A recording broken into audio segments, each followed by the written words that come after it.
ela torturou em silêncio. E os gritos ainda ecoam na mansão Lalaurie.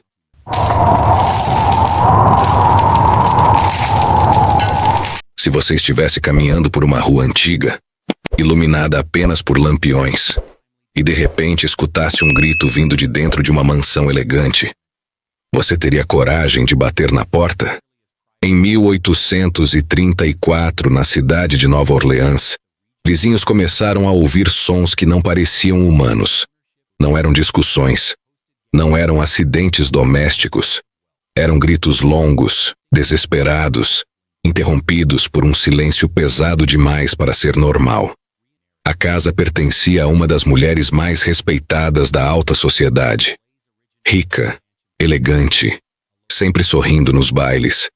Mas atrás das janelas fechadas da imponente Lalaurie Mansion, algo estava acontecendo. Algo tão perturbador que, quando finalmente foi descoberto, chocou até mesmo uma cidade acostumada ao macabro. E o que encontraram lá dentro não parecia obra apenas da crueldade humana. Parecia algo pior. A mansão ficava na Royal Street, no coração do French Quarter. Era grande, imponente, com sacadas de ferro trabalhado e portas largas que transmitiam poder. Sua dona, Delphine Lalaurie, era presença constante em eventos sociais. Nascida em uma família influente, casada 3 vezes, sempre cercada por riqueza, ela construíra uma reputação impecável. Recebia convidados para jantares luxuosos, conversava com políticos, frequentava a igreja. Era descrita como educada, refinada, caridosa. Mas reputações podem ser máscaras. E máscaras às vezes escondem o impensável. Naquela época, a escravidão era uma realidade cruel no sul dos Estados Unidos. Muitos moradores possuíam pessoas escravizadas, e os abusos eram infelizmente comuns. Mas até mesmo dentro daquele contexto brutal, o que acontecia dentro da casa de Delphine ultrapassava todos os limites. Vizinhos começaram a notar algo estranho. Pessoas escravizadas que entravam na mansão raramente eram vistas novamente. Algumas apareciam na sacada superior, extremamente magras, olhando para a rua com olhos vazios. Outras simplesmente desapareciam. Quando questionada, Delphine respondia com calma. Dizia que tudo estava sob controle, que rumores eram inveja social. E por um tempo todos aceitaram. Mas havia sinais. Uma menina escravizada de apenas 12 anos caiu do telhado da mansão ao tentar fugir. Testemunhas afirmaram que ela corria desesperadamente para escapar de um castigo. A queda foi fatal. A morte foi tratada como acidente. Mas a cidade começou a desconfiar. Autoridades chegaram a investigar a residência. Encontraram pessoas em condições precárias. Delphine foi advertida. Multada. Alguns escravizados foram temporariamente retirados da casa. Mas, misteriosamente, pouco tempo depois, todos estavam de volta. A influência da família falava mais alto que a justiça. O evento que mudaria tudo aconteceu em 10 de abril de 1834. Um incêndio começou na cozinha da mansão. Fumaça começou a sair pelas janelas. Vizinhos correram para ajudar. Bombeiros arrombaram portas. E foi então que encontraram algo estranho. Uma mulher idosa acorrentada ao fogão. Ela havia iniciado o incêndio. Quando questionada, disse algo que congelou o sangue de todos. Preferia morrer que continuar vivendo naquele lugar. Disse que quem era levado para o andar de cima nunca mais voltava igual. Alguns nunca voltavam. O fogo se espalhava rapidamente. A multidão insistia para entrar no segundo andar. Mas Delphine impedia, dizendo que eram apenas aposentos privados. A tensão cresceu. E quando finalmente as portas foram forçadas, o horror foi revelado. O que os bombeiros e vizinhos encontraram no sótão foi descrito nos jornais da época como atrocidades além da imaginação. Pessoas acorrentadas às paredes, corpos mutilados, indivíduos presos por meses, alguns com membros fraturados e mal curados de forma grotesca, outros em estado tão debilitado que mal conseguiam falar. Havia relatos de experimentações cruéis, de sofrimento prolongado, de práticas sádicas que nem mesmo para aquele período eram consideradas aceitáveis. A notícia se espalhou como fogo. A população ficou furiosa. Uma multidão tomou as ruas. Quando tentaram capturar Delphine, ela já havia fugido da cidade. Nunca enfrentou julgamento em Nova Orleans. Alguns registros indicam que ela teria escapado para Paris. Outros sugerem morte em circunstâncias obscuras. Seu destino permanece envolto em incerteza. Mas a mansão ficou. E com ela, algo parecia ter permanecido também. Após o escândalo, a casa foi saqueada pela multidão revoltada. Móveis destruídos, janelas quebradas, mas a estrutura permaneceu de pé. Ao longo das décadas seguintes, passou por diferentes proprietários. Funcionou como escola, como residência, como prédio comercial. E, independentemente da função, relatos começaram a surgir. Sons de correntes arrastando pelo chão. Passos no andar superior quando ninguém estava lá. Gritos abafados no meio da madrugada. Trabalhadores se recusavam a permanecer sozinhos. Crianças diziam ver sombras nos corredores. Nova Orleans sempre foi uma cidade ligada ao místico. Entre o voodoo, os cemitérios históricos e as histórias de fantasmas, o sobrenatural faz parte da cultura local. Mas a mansão La Laurie ganhou um status diferente. Não era apenas uma casa antiga com lendas urbanas. Era um lugar onde atrocidades reais aconteceram. E para muitos, isso cria um tipo diferente de energia. Um peso, uma marca invisível nas paredes. Relatos modernos incluem turistas que passam mal ao entrar no prédio. Sensação de opressão intensa, mudanças bruscas de temperatura, fotografias capturando formas inexplicáveis nas janelas superiores, funcionários relatando portas que se fecham sozinhas, vozes sussurrando nomes. Alguns investigadores paranormais afirmam que o local apresenta picos incomuns de atividade eletromagnética. Outros acreditam que não é algo espiritual, mas psicológico. A mente reagindo à carga histórica do lugar. Há quem diga que à noite é possível ver figuras na sacada superior. Silhuetas imóveis olhando para a rua, como se ainda esperassem por ajuda. Motoristas de aplicativo relatam pedidos de parada em frente ao prédio que são cancelados assim que chegam. Moradores vizinhos falam sobre luzes acendendo e apagando sem explicação. O segundo andar, especialmente o antigo sótão, é descrito como o ponto mais pesado. Décadas depois, a mansão foi comprada por diferentes investidores.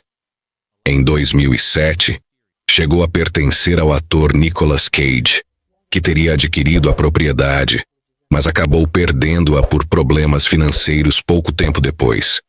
Alguns acreditam que foi apenas coincidência. Outros gostam de alimentar a narrativa de que a casa não aceita seus donos por muito tempo. A estrutura permanece praticamente intacta, preservando sua fachada histórica. Turistas se acumulam na calçada para tirar fotos. Guias de passeio contam a história com voz dramática. Mas quem viveu lá relata que é impossível ignorar a sensação constante de estar sendo observado. Como se o passado estivesse muito mais presente do que deveria. O mais perturbador é que tudo começou com uma imagem de elegância. Uma mulher respeitada, uma casa luxuosa, jantares refinados, e atrás das portas fechadas, sofrimento inimaginável. Essa dualidade talvez seja o que mais assusta. O mal nem sempre se apresenta como monstruoso. Às vezes usa vestido de gala. Alguns historiadores tentam separar exageros da realidade. Documentos da época confirmam abusos severos, confirmam pessoas encontradas acorrentadas e mutiladas, mas também apontam que relatos posteriores podem ter sido ampliados pelo choque e pela fúria popular. Ainda assim, mesmo na versão mais moderada dos fatos, o que aconteceu ali foi brutal, real, registrado. E talvez seja exatamente isso que mantém a lenda viva. Não é apenas uma história contada ao redor de uma fogueira. É um caso documentado em jornais, registros oficiais depoimentos de testemunhas. A mansão não é cenário de filme. É um prédio real, localizado em uma das cidades mais visitadas dos Estados Unidos. Pessoas passam por ele todos os dias, tirando selfies, sorrindo, sem imaginar que naquele mesmo chão, quase 2 séculos atrás, vidas foram destruídas de maneira impensável. Existe uma teoria popular em estudos paranormais que diz que emoções extremas podem imprimir energia em um local. Dor intensa, medo constante, desespero prolongado. Se isso for verdade, poucos lugares teriam absorvido tanto quanto aquela casa. O sótão, onde as vítimas foram encontradas, é descrito por visitantes como sufocante, mesmo vazio, mesmo reformado, como se o ar fosse mais pesado. Alguns céticos afirmam que as histórias de fantasmas surgiram apenas para manter o turismo ativo. Nova Orleans vive de suas narrativas sombrias. Mas, curiosamente, muitos dos relatos vêm de pessoas que não sabiam da história antes de entrar no prédio. Sensações inexplicáveis, pesadelos recorrentes após visitas, crianças que se recusam a subir escadas. O tempo passou. A cidade mudou. A escravidão foi abolida. A sociedade evoluiu. Mas a mansão permanece como um lembrete físico de um dos capítulos mais cruéis de sua história. Não é apenas sobre fantasmas. É sobre memória, sobre injustiça, sobre algo que não pode ser apagado com tinta nova nas paredes. E então, surge a pergunta inevitável. Se você tivesse a oportunidade de passar uma noite sozinho dentro da LaLaurie Mansion, sabendo de tudo o que aconteceu ali, você aceitaria? Ou teria medo de que, no meio da madrugada enquanto a cidade dorme, algo no andar de cima começasse a arrastar correntes pelo corredor? Talvez você ouvisse um sussurro. Talvez fosse apenas o vento. Ou talvez fosse a lembrança viva de algo que nunca encontrou descanso. Porque algumas casas são antigas, algumas são bonitas, algumas são históricas, mas poucas carregam um passado tão sombrio que atravessa séculos. A mansão LaLaurie não é apenas uma construção em Nova Orleans. É um símbolo de horror real. E para muitos, enquanto suas portas permanecerem de pé, os gritos daquela noite de 1834 jamais deixarão de ecoar. E se eu te disser que algumas pessoas afirmam que quando a noite cai sobre Nova Orleans e o movimento diminui nas ruas do French Quarter, existe um momento específico em que tudo parece errado? Não há vento, não há carros passando, apenas o silêncio. E então dizem que do segundo andar da LaLaurie Mansion surge um som quase imperceptível, como unhas arranhando madeira antiga, como correntes sendo puxadas lentamente pelo chão. Quem já ficou ali por tempo suficiente conta que a sensação não é apenas de medo. É de presença, como se algo ainda estivesse preso naquele lugar, esperando, observando. Talvez o mais assustador não sejam os relatos de sombras nas janelas ou de vultos atravessando corredores vazios. Talvez o mais perturbador seja saber que o horror ali não nasceu de uma lenda. Nasceu de escolhas humanas, dor real, gritos reais, sofrimento que não pode ser desinventado. E quando um lugar absorve tanto desespero, será que ele realmente volta ao normal? Ou será que as paredes aprendem a sussurrar? Há quem diga que fantasmas são apenas memórias que se recusam a desaparecer. Se isso for verdade, então aquela mansão não está vazia. Ela está cheia, cheia de ecos, cheia de histórias interrompidas, e talvez, em alguma madrugada silenciosa, enquanto alguém passa distraído pela calçada, uma janela do andar superior esteja sendo observada por algo que nunca foi embora. Agora eu quero saber de você. Você teria coragem de passar uma noite inteira ali dentro? Sozinho, no escuro, sem luz, sem celular. Apenas você e o que restou. Se essa história te arrepiou, deixa o seu like agora, porque isso ajuda o canal a continuar trazendo relatos reais, perturbadores e pouco explorados como esse. Se inscreva e ative o sino para não perder os próximos episódios da série Casas Proibidas.